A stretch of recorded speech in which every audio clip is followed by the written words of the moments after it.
Hi friends, నేను ASHA Nivas official. Friends, hero Shivaji గారి గురించి గత 3 రోజులు 4 రోజుల నుంచి నడుస్తూనే ఉంది.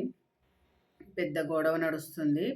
అయితే ఆయన ఆడవాళ్ళని అసభ్యంగా అనటం, 2 మాటలు సామాన్ల గురించి అనటం ఆడవాళ్ళందరినీ బాధ పెట్టిందని నా అభిప్రాయం. కానీ శివాజీ గారికే చాలామంది సపోర్ట్ ఇస్తున్నారు. కానీ సపోర్టు ఏ విషయంలో ఇయ్యాలంటే మీరందరూ, ఆయన మనల్ని సామాన్లు అన్న మాట మీద మీరు ఆయన అన్నాడు కరెక్టే, తప్పేముంది అని అంటున్నారు కానీ పొరపాటు. ఎలా అంటే ఆడవాళ్ళందరి తరపున నిలబడి అతను ఇంకొక తీరుగా మాట్లాడితే ఆడవాళ్ళందరూ ఇంకా సపోర్ట్‌గా నేను కూడా నిలబడేదాన్ని. ఎందుకంటే ఇప్పుడు ఆడవాళ్ళు మీ వస్త్రధారణ మంచిగా ఏసుకోండి, కట్టు బొట్టు మంచిగుండాలి, అలాగే సామాన్లు జాగ్రత్త, చూడలేకపోతున్నాం, దరిద్రం ఉండా రకరకాలుగా అన్నారు. అలా అనకోకుండా, ఆడవాళ్ళని అనకోకుండా దర్శక నిర్మాతలకి కొంచెం వార్నింగ్ ఇస్తే బాగుండేది. ఇప్పుడు ఎలా అంటే ఇప్పుడు దర్శక నిర్మాతలు చేయబట్టికే కదా ఆడవాళ్ళందరూ ఇలా తయారయ్యారు. సినిమా హీరోయిన్స్ అందరికీ చెప్తున్నా నేను అన్నాడు కదా ఆయన. ఇప్పుడు సినిమా హీరోయిన్స్ అందరికీ చెప్పే బదులు దర్శక నిర్మాతలకి, సార్ మీరు నటించే హీరోయిన్లని అమ్మాయిల్ని తీసుకుంటున్నారు సినిమాలలో, వాళ్ళ వస్త్రధారణ కొంచెం మంచిగా ఉండేలాగా చూసుకోండి అని అంటే ఆడవాళ్ళందరూ మీకు సపోర్ట్ ఉండేవాళ్ళు. ఎందుకంటే ఇప్పుడు ఆడవాళ్ళు, ఒక అమ్మాయి మా సినీ పరిశ్రమలోకి ఎన్నో ఆశలు పెట్టుకొని వస్తుంది. నేను హీరోయిన్ అవ్వాలి, ఎంతో మంచి పేరు తెచ్చుకోవాలని కోటి ఆశలతో వస్తుంది ఒక అమ్మాయి. అప్పుడు వచ్చేటప్పుడు ఎలా వస్తుంది? బికినీ డ్రెస్ వేసుకొని వస్తుందా? కాదు కదా. చెప్పండి. ఒక చీరో సాంప్రదాయంగా, లేకుంటే ఒక లంగా ఓనియో వేసుకొని వస్తుంది దర్శక నిర్మాతల దగ్గరికి. వచ్చినప్పుడు వాళ్ళు ఏం చేస్తున్నారు? సరే, సినిమాకి తగ్గట్టుగా సినిమాలు స్టోరీలు ఇస్తున్నారు, సినిమాలు తీస్తుంటారు హీరోయిన్స్ని. తీసాక ఒక 4-5 సినిమాలు హిట్ అవ్వగానే ఆ అమ్మాయికి వెంటనే ఒక బికినీ డ్రెస్ ఇస్తుండు. కానీ తప్పదు కదా, ఈ అమ్మాయికి ఈలోగా ఒక మంచి పేరు వస్తుంది కదా. వచ్చినప్పుడు అమ్మాయి తప్పదనే పరిస్థితిలో వేసుకుంటుంది ఆ డ్రెస్ని. అప్పుడు దర్శక నిర్మాతలది తప్ప, ఆడవాళ్ళది తప్ప? ఇప్పుడు కోటి ఆశలతోటి ఒక ఆడపిల్ల వస్తుందండి ఇండస్ట్రీకి, సినిమాలతో తీద్దామని, హీరోయిన్గా తీద్దామని వస్తుంది. వచ్చినప్పుడు ఏం చేస్తున్నారు దర్శక నిర్మాతలు? సరే, వాళ్ళకి అనుగుణంగా కొన్ని సినిమాలు మంచి ఉంటే కొన్ని. ఇప్పుడు ఆ అమ్మాయి ఏం చేస్తుంది? వేసుకుంటుంది. దర్శకుడు ఏ డ్రెస్ చెప్తే ఆ డ్రెస్ వేసుకుంటాడు. వేసుకున్న తర్వాతకి ఆ పిల్ల ఆ 100 మందిలో షూటింగ్లలో ఆ సిగ్గు అనే బిడియం అనేది అన్ని వదిలేసి నటిస్తుంది. ఆ నటించినప్పుడు ఇక్కడే అర్థం చేసుకోండి, అమ్మాయి నటిస్తుంది కదా, ఈ 100 మంది ఆడోళ్ళు మగోళ్ళ మధ్యలో అమ్మాయి నటిస్తుంది కదా, కొంచెం బిడియం సిగ్గు అనేది పోతుంది అమ్మాయికి అక్కడ నటనలో.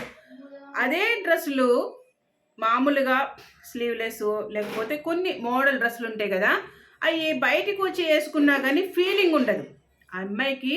ఇక్కడ ఇంతమంది చూశారు కదా, అక్కడ లేని బిడియము ఆ అమ్మాయికి. ఎట్లా అంటే అంతమందిలో ఏం అనిపించలే కదా, అమ్మాయికి బిడియం అనిపించలేదు, కొంచెం సిగ్గు అనిపించలేదు. ఇక్కడ వస్తే తప్పేంది? వాళ్ళు మనుషులే, వీళ్ళు మనుషులే కదా అనే ఉద్దేశంతో వాళ్ళు అలా వేసుకొని వస్తారు. అప్పుడు తప్పెవరిది? అలవాటు చేసింది ఎవరు?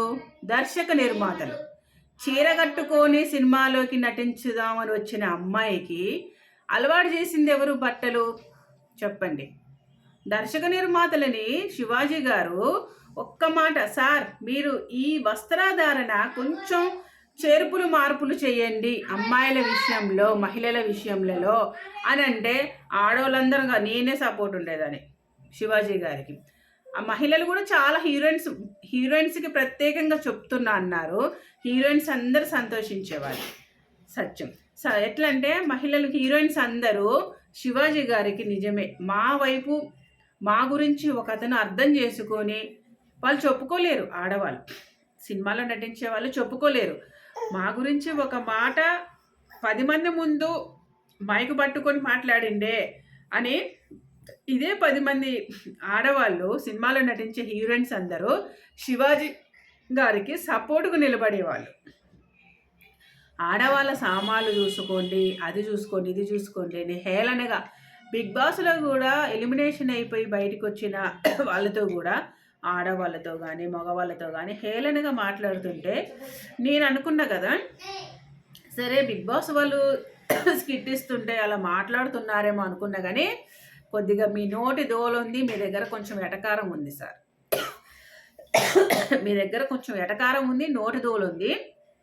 అదే నోటి దూలను తీసుకొచ్చి ఇక్కడ 10 మందిలో స్టేజ్ మీద మాట్లాడారు.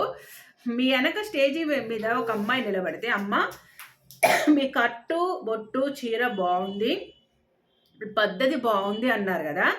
అదే అమ్మాయికి ఒక 4-5 సినిమాలు నటించినాక అదే రీతిగా మంచిగా నటించినాక పద్ధతిగా 5-6 సినిమాకి బికినీ డ్రెస్ ఇవ్వడా అదే దర్శక నిర్మాత ఇస్తాడు కదా, తప్పకుండా ఇస్తాడు.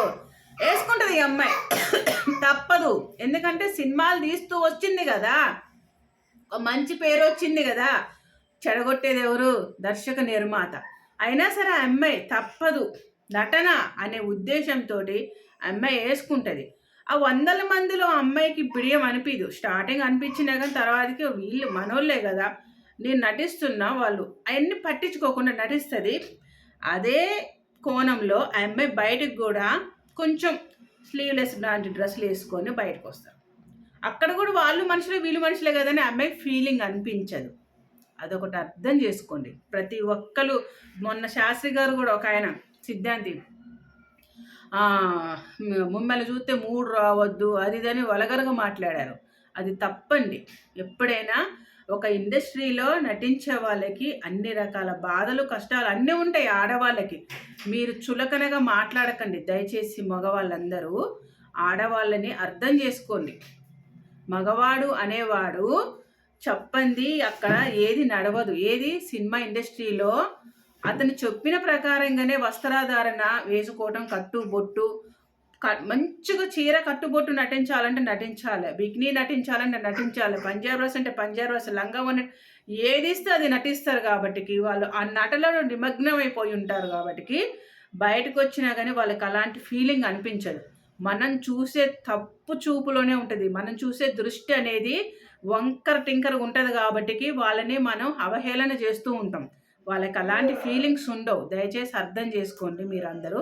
శివాజీ గారు, మీరు ఆ 2 పదాలు వాడుకోకుండా ఆడవాళ్ళ వైపు కొంచెం నిలబడి దర్శక నిర్మాతలకి మీరు కొంచెం మందలిచ్చినట్లుగా ఉంటే అసలు మహిళలందరూ, యావత్ భారతదేశం మహిళలందరూ మీకు సపోర్టుగా నిలబడేవాళ్ళు. ఇది పక్కా చెప్తున్నాను. ఇక ఇవన్నీగా పోనీయండి. సరే, నోటి దోలో ఏదో ఒకటి అయిందేదో అయింది, పోయిందేదో పోయింది.